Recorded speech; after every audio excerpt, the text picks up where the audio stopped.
జగన్ చేసిన తప్పులకి ఆయన ఎల్లక తప్పదు ఎప్పటికైనా సరే. కొంతమంది ఏమంటారంటే బీజేపీ, తెలుగుదేశం, జనసేన కలిసి కూటమిగా ఏర్పడి కక్ష సాధింపుగా చేస్తున్నారంటున్నారు గానీ, వచ్చి దగ్గర దగ్గర సంవత్సరన్నర దాటింది. కక్ష సాధింపు చేసేవాళ్ళైతే జగన్మోహన్ రెడ్డి గారు రాంగానే ప్రజావేదిక ఎలా కొల్లగొట్టారో, అదే విధంగా ఆయన తీసుకెళ్ళి లోపలేపిచ్చి చేసేవాళ్ళు. కానీ చంద్రబాబు నాయుడు గారనే అతను డెవలప్‌మెంట్ కోసం, తర్వాత రాజ్యాంగబద్ధంగా రాజ్యాంగాన్ని అనుసరించి నడిచే వ్యక్తే తప్ప, ఒకడి మీద కక్ష సాధిద్దాం, లేతే ప్రత్యర్థి లేకుండా చేద్దాం అనే మనస్తత్వం కాదు. కానీ ఈయన రాయలసీమలోనే పుట్టాడు, ఆయన రాయలసీమలోనే పుట్టాడు గానీ, ఈళ్ళిద్దరికీ నక్కి నాగలోకానికి ఉన్నంత తేడా ఉంది. జగన్మోహన్ రెడ్డి గారు చేసిన తప్పుకి ఎప్పుడైనా సరే ఆయన గుండె మీద చేసుకొని కాసేపు ఆలోచిస్తే పశ్చాత్తాపపడక తప్పదు. కానీ అలాంటి మనస్తత్వం కాదు ఆయనది. కక్ష సాధింపుగా మనకన్ మనకు ఎదురుండే పార్టీ ఉండకుండా రాష్ట్రంలో మనమే ఏకఛత్రాధిపత్యంగా చేద్దామనే మనస్తత్వం అయింది. కానీ ఇక్కడ అంబేద్కర్ గారి రాజ్యాంగం అలా కుదరదు. తప్పు చేసినోడు తప్పనిసరిగా ఏదో ఒక రోజు శిక్ష అనుభవించక తప్పదు. ఏమంటే రాజశేఖర రెడ్డి గారు వాళ్ళ నాన్నగారు చాలామందికి మంచి చేశాడు. చేసి ఉండొచ్చు. ఆయన పరిపాలన రాకముందు కాంగ్రెస్ గెలవకముందు ఆయన పరిస్థితి ఏంటి? గెలిచిన తర్వాత ఇప్పుడు ఆయన పరిస్థితి ఏంటి?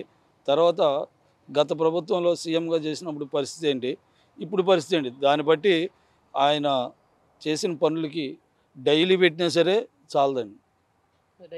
డైలీ కోర్టుకి హాజరైనా సరే చాలదు. చిన్న కేసు కోడిపెట్టం దొంగతనం చేసినోడు 4 చేతులు తీసి లోపల పడేత్తండి అని కోర్టులోని ఇంతవరకు 6 సంవత్సరాలు బయట తిరగనిచ్చారంటే వాస్తవంగా ఒక్కోసారి న్యాయ వ్యవస్థ మీద కూడా చాలామంది గౌరవం పోతుంది.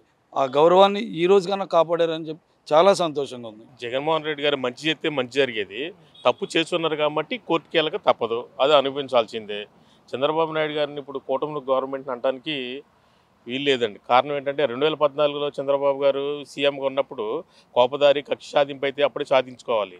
అట్లాంటి వ్యక్తి కాదు. రాష్ట్ర అభివృద్ధి కోసం పనిచేసే వ్యక్తి ఎవరంటే చంద్రబాబు నాయుడు గారు. చంద్రబాబు నాయుడు గారిని అనడానికి ఎవరు సరిపోరు. జగన్మోహన్ రెడ్డి అక్రమ ఆస్తుల కేసులో నిందితుడు కనుక వీళ్ళకి తప్పదు. గతంలో ఎందుకు వెళ్ళలేదంటే తను సీఎంగా ఉన్నాడు, కొంచెం డిలీట్ చేసాడు. ఇప్పుడు అనుభవించక తప్పదు. అది తప్పు. అది సామాన్యుడు చేస్తేనే కోర్టు నోటీసులు ఇచ్చి తీసుకెళ్తుంది. అంటే ఇతనికి ఎన్ని సంవత్సరాలు ఆగితే ఇంకా సరిపోతుందంటారు? అదే అనుభవించాల్సిందండి. కానీ కర్మలు ఉంటాయి, ఆ కర్మలు అనుభవించాల్సిందే. ప్రతి ఒక్కళ్ళు అనుభవించాలి. మానవ జన్మ ఎత్తినోడు ప్రతి వారం వెళ్ళాల్సి వస్తుందా లేదా అనేది నా అంతరాత్మకు తెలుసండి. ఈ 6 సంవత్సరాలు డిలీట్ చేశారు కనుక ప్రతి శుక్రవారం, ప్రతి 11వ తారీఖునో ఏదో రోజు ఇస్తారు, అతను వెళ్ళాలి అంతే. చట్టం తన పని తాను చేసుకుపోతుంది. చట్టం ఎవరికి చుట్టం కాదు. మరి గత 6 సంవత్సరాలుగా 6 సంవత్సరాలు అంటే ఇంకా ముందు నుంచే ఆయన కోర్టుకు వెళ్ళడం ఆగింది.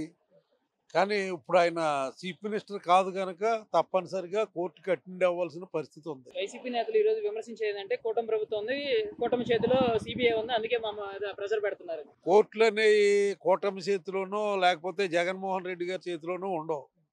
ఒకవేళ అలా అయితే వాళ్ళ పరిపాలించిన 5 సంవత్సరాల్లో కూడా మరి ఇదే పరిస్థితి జరిగిందా అని నేను అడుగుతా ఉన్నాను. ఇది ఎంత మాత్రం వాళ్ళ చేసే విమర్శల్లో ఎక్కడా కూడా నిజానిజాలు ఉండలేదు. వాళ్ళకి ఏదో ప్రజలకి చెప్పుకెళ్దామని తప్పితే మరి నిజమేంటనేది అందరికీ తెలుసు. ఇప్పుడు సామాన్యులు అందరూ కోర్టులకు వెళ్ళాలి కేసులు ఉంటే, మరి బాగా ఇన్ఫ్లుయెన్స్ ఉన్నవాళ్ళు కోర్టుకి వెళ్ళకూడదనేది నిబంధన ఎక్కడా లేదు, ఏ చట్టంలో లేదు. సుప్రీంకోర్టు కానీ, హైకోర్టు కానీ, లేకపోతే జిల్లా కోర్టు కానీ, మేజిస్ట్రేట్ కోర్టు కానీ ఎవరైనా సరే చట్టానికి ఒకటే. అది ఈవేళ ఇన్ఫ్లుయెన్స్ని ఛేదించి ఈవేళ ఖచ్చితంగా అటెండ్ అవ్వడానికి, కోర్టుకి అటెండ్ అవ్వడానికి ఆయనకి మరి సమన్లు ఇస్తే అటెండ్ అవ్వడం జరిగింది. అంత మాత్రం చేత ఇదేదో కూటమి ప్రభుత్వం చేసింది అన్నది అంత మాత్రం కరెక్ట్ కాదు.